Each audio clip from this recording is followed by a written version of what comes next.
تو رسول اللہ صلی اللہ علیہ وسلم حکیم معلم مربی تھے، انہوں نے ہمیں سکھایا کہ یہ جو ایمان ہے یہ اسی طرح پرانا ہو جاتا ہے، کمزور ہو جاتا ہے جس طرح لباس. تو لباس کو نہیں پتا ہے کہ تم صاف لباس لے کر کے نکلو، اس کو توجہ دو، کیونکہ یہ فطرت میں انسان کے بیٹھے ہیں کہ وہ صاف لباس پہن کر کے، تازہ لباس، نیا لباس پہن کر کے نکلتا ہے.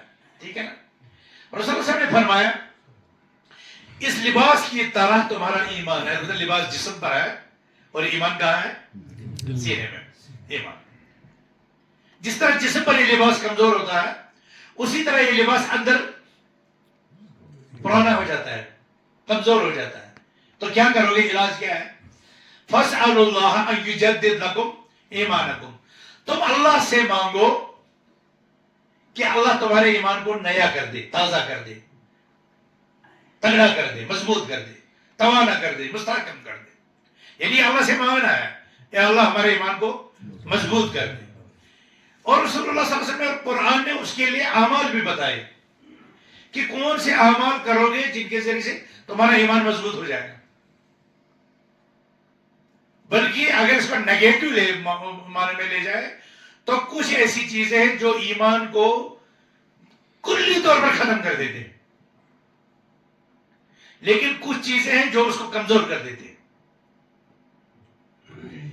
تو میں آپ سے پوچھوں گا سوال، جو چیز ایمان کے لیے کلی طور پر نقصان دہ ہے اس کو آپ کے دل و دماغ سے نکال فائر کر دے گی، وہ چیز زیادہ ضرر رساں ہے یا وہ چیز زیادہ ضرر رساں ہے جو اس کو کمزور کر دے گی؟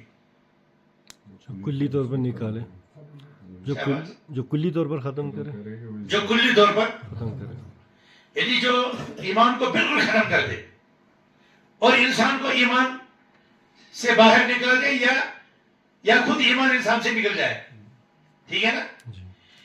وہ گناہ زیادہ سخت ہوگا جو انسان کو دائرہ ایمان، دائرہ اسلام سے باہر کر دے گا، یا وہ گناہ زیادہ خطرناک ہوگا جو انسان کے ایمان کو کمزور کر دے گا؟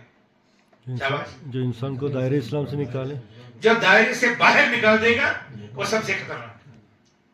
اور جو گناہ انسان کو اسلام کے دائرے میں تو رکھے گا لیکن ایمان کو کمزور کر دے گا، انشاءاللہ یہاں پر وہی لوگ ہیں کہ جن کا ایمان تو ہے لیکن اپنے گناہوں کی وجہ سے، کیونکہ ہم ایسے گناہ میں نہیں پڑتے جو گناہ ایمان کو کلی طور پر رخصت کر دے. ابھی بتا رہے تھے نا ہمارے انجینئر صاحب، کیا بتا رہے تھے؟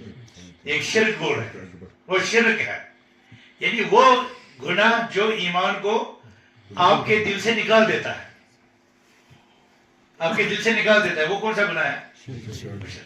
لئن اشرکت لیحبطن عملک. شرک محبط العمل ہے، یعنی عمل کو رائگل کرنے والا، ضائع کرنے والا ہے. شرک سے نیچے کون گناہ ہے پھر شرک کے بعد؟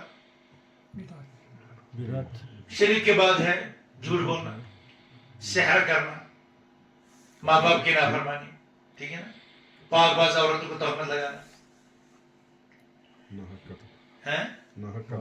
ناحق قتل کرنا، کسی کا مال ہڑپ کرنا، چوری، یہ سارے بڑے گناہ ہیں. لیکن ان سے انسان ایمان کے دائرے سے، اسلام کے دائرے سے باہر نہیں ہوتا، دائرے میں رہتا ہے، لیکن ہے یہ ایمان کے لیے خطرناک. کیوں؟ رسول صلی اللہ علیہ وسلم نے مثالیں دی ہے، رسالوں سے سمجھایا ہے.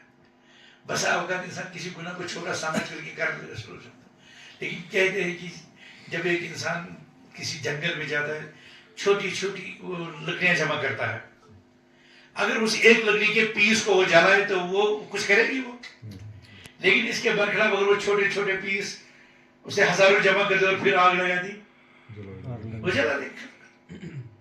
تو فرمایا عملوں کو، گناہوں کو حقیر مت جانو، کیونکہ جب یہ انسان کے اوپر جمع ہو جاتی ہے تو اس کو ہلاک کر دیتی. لیکن جب یہ چھوٹے چھوٹے گناہ انسان کرتا ہے تو ایمان متاثر ہوتا ہے، ایمان کمزور ہوتا ہے. ان الایمان لا یخلق فی جوف احدکم کما یخلق الثوب. ایمان آپ کے اندر کمزور ہو جاتا ہے جس طرح جسم پر لباس، اور لباس کا تو پتہ ہے، تم اپنے لباس کو صاف رکھتے ہو، استری کر کے رکھتے ہو، در کر کے رکھتے ہو، تو ایسے ہی ایمان کو بھی کرو. ایمان کی خبر لو. نہ ایسا گناہ کرو جو کلی طور پر ایمان سے کرو آپ سے بھگا دے, اور نہ ایسا گناہ کرو جو ایمان کو کمزور کرے. اور بشر کلکم خطا, تو میں سے سب غلطی کرنے والے ہیں, تو غلطیاں ہوتی رہی.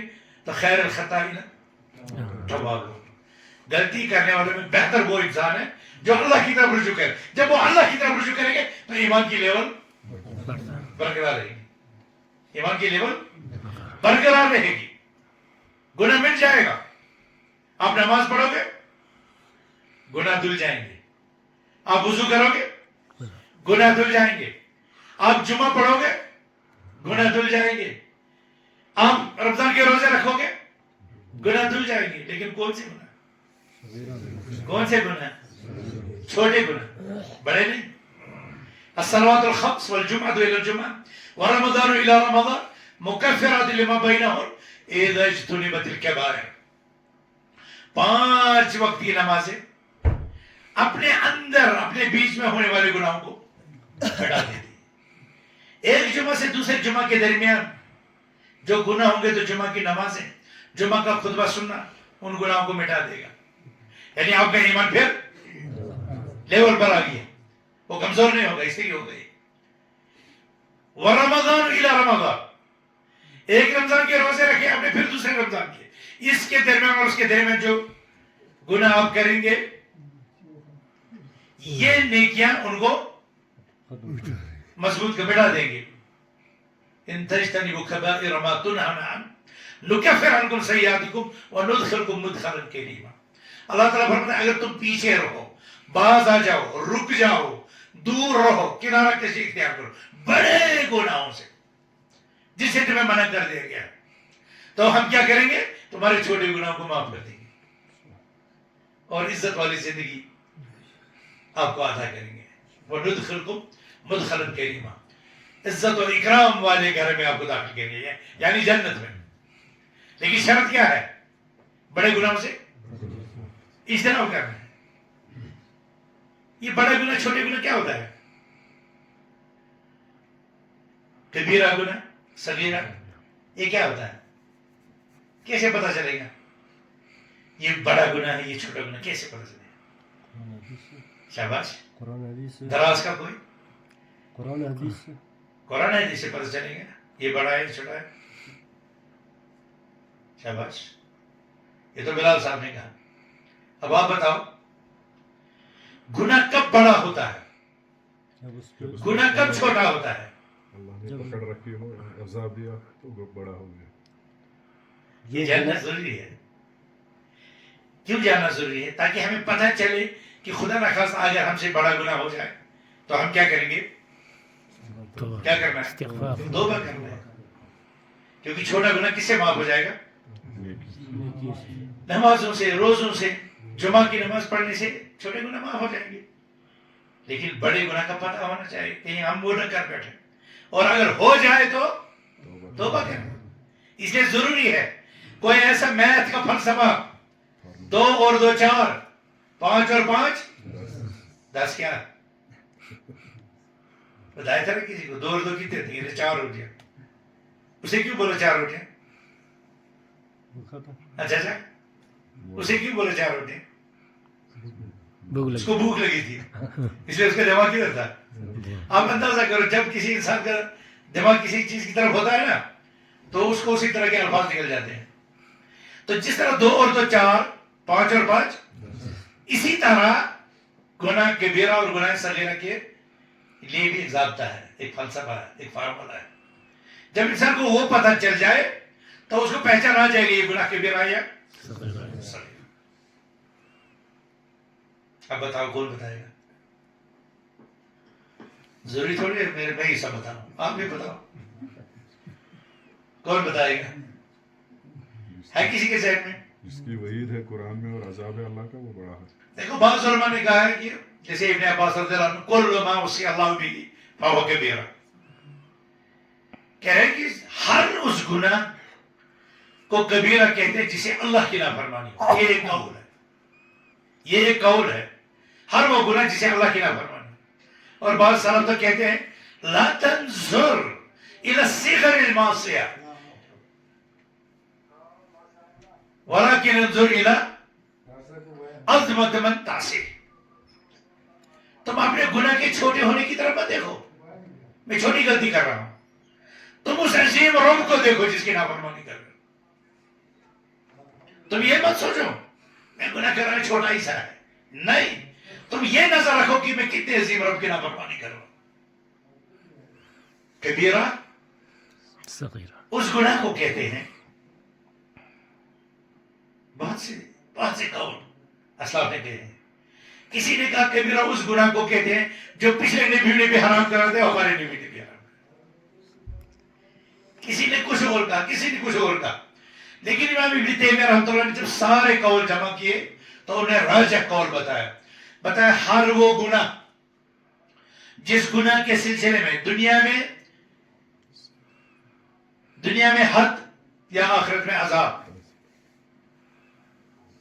آیا ہو، ہر وہ گناہ جس کے متعلق قرآن یا حدیث میں لعنت کا لفظ، غضب الہی کا لفظ، جہنم کی آگ میں داخل ہونے کی وعید، یا دنیا میں اس گناہ کے کرنے پر حد، شرعی حد لاگو ہو جائے، شرعی حد لاگو ہو جائے، تو اس گناہ کو گناہ کبیرہ کہتے ہیں. ہر وہ گناہ جس گناہ کے متعلق قرآن نے یا رسول اللہ نے فرمایا اس پر لعنت ہے، ہر وہ گناہ جس کے متعلق قرآن و حدیث نے کہا یہ اللہ اس سے غضبناک ہوتا ہے، ہر وہ گناہ جس کے متعلق شریعت نے حد مقرر کی، ہر وہ گناہ جس کے متعلق یہ کہا گیا کہ یہ جہنم میں پہنچانے والا ہے. بلکہ کچھ گناہ ایسے جن کو خود قرآن نے یا رسول اللہ علیہ وسلم کے فرمان نے بتایا ہو کہ یہ کبیرہ گناہ ہے. الا اخبرکم باکبر الکبائر، کیا میں تمہیں بڑے گناہوں میں سب سے بڑے گناہ کا نہ بتاؤں؟ صحابہ نے کہا قل یا رسول اللہ بلا، اے اللہ کے رسول اللہ کیوں نہیں، اے اللہ کے رسول اللہ کیوں نہیں؟ فرمایا الاشراک باللہ وعقوق الوالدین وقتل النفس المعصومہ والسحر وقذف المحصنات المؤمنات الغافلات والتولی یوم الزحف. 7 گناہ بتائے. اجتنبوا السبع الموبقات، 7 مہلک گناہوں سے بچو. پھر بتایا پہلا شرک، پھر سحر، پھر حقوق الوالدین، ایسے کر کے. تو کچھ گناہ جن کو خود شریعت نے بتائی بڑے، لیکن ضابطہ یہ ہے جس گناہ کے متعلق لعنت کا ذکر ہو، غضب الہی کا ذکر ہو، یا اس پر شرعی حد، جیسے چوری، جب چور چوری کرے گا تو اسلامی ملک میں کیا نظام ہے؟ ہاتھ کاٹنا. اور اگر کوئی کسی کو قتل کر دے تو کیا سزا ہے؟ قتل کے بدلے قتل. اگر کوئی بدکاری کرے، زنا کرے تو ہے نا اس کو بھی کیا ہے، اس کو ہاں نہیں سزا نہیں کیا جاتا. اگر شادی کے بغیر ہو تو پھر کوڑے، شادی شدہ ہو تو پھر سزا. ہاں جی ٹھیک ہے نا. اللہ نے فرمایا سارق و سارقۃ فاقطعوا ایدیہما جزاء بما کسبا نکالا من اللہ. چونکہ یہاں پر کہا چوری کرنے والا مرد اور چوری کرنے والی عورت، ان کے ہاتھ کاٹ دو، یہ سزا ہے ان کی کی. تو پہلے بتایا چور کا چوری کرنے والا مرد یا عورت؟ قرآن نے کیا بولا؟ والسارق والسارقۃ فاقطعوا ایدیہما. پہلے کس کا ذکر کیا؟ مرد کا. جب بولا سورہ نور میں والزانیۃ والزانی فجلدوا کل واحد منہما 100 جلدہ، زنا کرنے والی عورت اور زنا کرنے والا مرد ہر ایک کو 100 کوڑے مارو. پہلے کس کا بتایا؟ عورت کا. یہ کیا بات ہے، یہ کیا بات ہے؟ یہاں پہلے عورت کو بولا اور ادھر پہلے مرد کو بولا، کیونکہ عورت زنا کا باعث ہوتا ہے. ہاں عورت جو ہے فحاشی کی طرف، بدکاری کی طرف زیادہ مائل کرنے والی وہی ہوتی ہے، سبب زیادہ وہ بنتی ہے. جبکہ چوری، چونکہ مرد کو کمانے کی ہے تو جب اس کو وہ نہ ملے تو پھر چوری کرنا شروع کر دے. تو چوری کی خصلت زیادہ مردوں میں ہوتی ہے، بدکاری کی خصلت زیادہ عورتوں میں ہوتی ہے. اس لیے قرآن بلا وجہ کوئی لفظ پہلے بعد میں استعمال نہیں کرتا، اس کی وجہ ہے.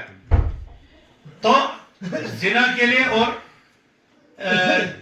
چوری کے لیے، اسی طرح تہمت کے لیے، اس کے لیے سزا حد ہے. تو جس پر حد ہے وہ کبیرہ گناہ ہے. جس کے متعلق لعنت کا ذکر ہے، رسول اللہ نے فرمایا، حضرت علی رضی اللہ تعالیٰ عنہ فرماتے ہیں کہ رسول اللہ نے فرمایا لعن اللہ من ذبح لغیر اللہ، لعن اللہ من غیر منار الارض لعن اللہ من لعن ابوی والدی. کیا فرمایا؟ اللہ لعنت کرے اس شخص پر جس نے غیر اللہ کے نام پر ذبح کیا. ذبح کس کے نام پر کر رہا ہے؟ اللہ کے نام پر. یہ توحید ہے. غیر اللہ کے نام پر ذبح کرنا شرک ہے. اور یہ وہ عمل ہے جس کے بدلے رسول نے فرمایا لعن اللہ, اللہ نے لعنت کی. تو لعنت کی وجہ سے وہ کبیرہ, اور لعنت کی وجہ سے لعن اللہ من غیر منار الارض. مجھے نہیں پتا یہاں پر بھی لوگ وہ زمین کے نشان بدلتے ہیں, چوری کرتے ہیں. یتیم کا مال تھوڑا سا, یتیم کا ٹکڑا, کسی کا بھائی کا, کسی کا تھوڑا دبا دیا, شام کو یہاں لگا تھا پلر, صبح ادھر لگا دیا. ایسا ہوتا ہے؟ ہوتا ہے کبھی؟ آج یہاں تک اسے فصل بویا جاؤ اور دوسرا ہوتا ہے نا. تو یہ کبیرہ گناہ ہے. رسول اللہ صلی اللہ علیہ وسلم نے جو زمین کے نشان بدل دے اس پر لعنت. جب لعنت آئے تو یہ کبیرہ گناہ ہے. اب یہ کبیرہ گناہ نماز پڑھنے سے ختم نہیں ہوگا, جمعہ پڑھنے سے ختم نہیں ہوگا, یہ رمضان کے روزے رکھنے سے ختم نہیں ہوگا, یہ توبہ سے ختم ہوگا. اور گناہ سے توبہ کرنے کا کیا مطلب ہے؟ توبہ کا کیا مطلب ہے؟ استغفار کا کیا مطلب ہے؟ توبہ کے لیے کیا ضروری ہے؟ توبہ کے لیے سب سے پہلے یہ شرط ہے کہ آپ اس گناہ کو چھوڑ دو. یعنی اگر آپ نے زمین کا نشان بدلا ہے تو اس کو صحیح کر لو. ایسا نہیں ہے کہ آپ نے بدل کر رکھا اور کوئی میں توبہ کر رہا. توبہ کرنے کے لیے پہلی جو شرط ہے ترک الذنب, آپ کو وہ گناہ چھوڑنا ہے پہلے, پھر اس گناہ پر شرمندہ ہونا ہے, پھر اس گناہ پر عزم کرنا ہے کہ میں دوبارہ نہیں کروں گا.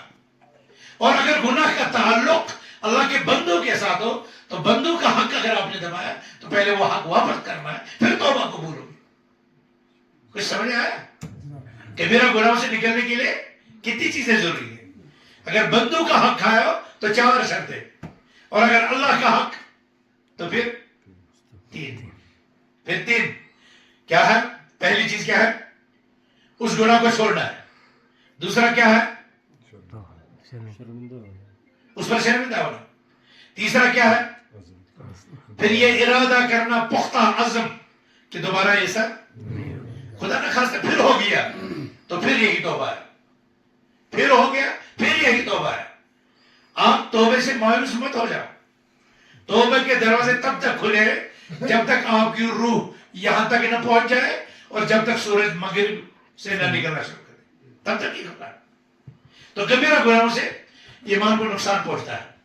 جو شخص اب ایک سوال پوچھوں گا, جو شخص کبیرہ گناہ کرتا ہے یعنی جھوٹ بولتا ہے یا بدکاری کرتا ہے یا چوری کرتا ہے, یہ کیا ہے؟ یہ کیا ہو جائے گا؟ میں آپ کو ایمان کی بات کہنے جا رہا. اس شخص کو کیا کہیں گے جو چوری کرنے والا ہو, جو جھوٹ بولے گا, اس کو کیا کہیں گے؟ میں آپ کو بتاؤں, چلو آپ کو ابھی سمجھ نہیں آئے گا, میں ایک تمہید بتاؤں گا آپ کو.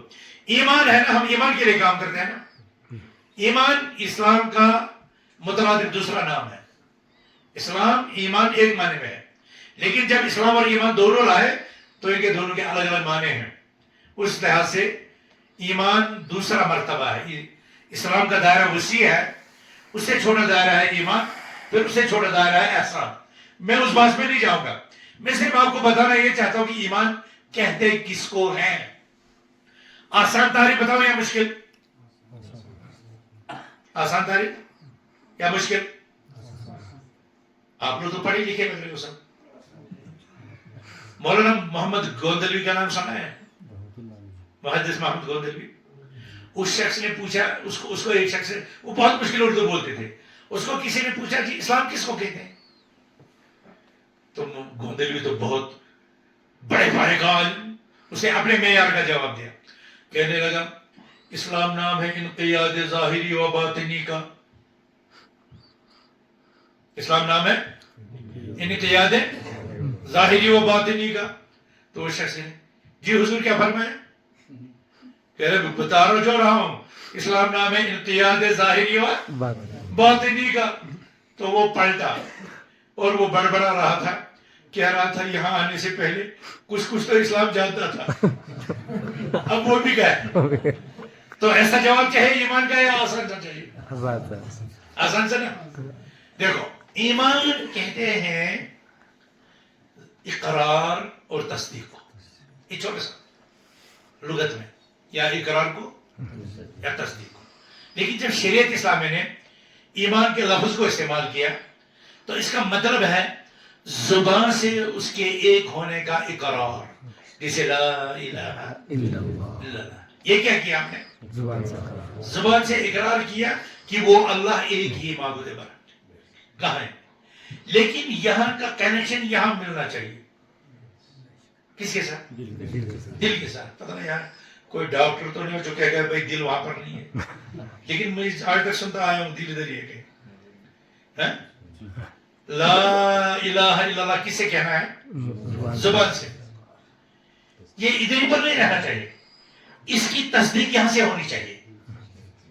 اس کو کہتے ہیں اقرار باللسان، اس کو کہتے ہیں تصدیق بالقلب. تو کتنی چیزیں ملی؟ دو چیزیں. تیسری چیز کیا ہے؟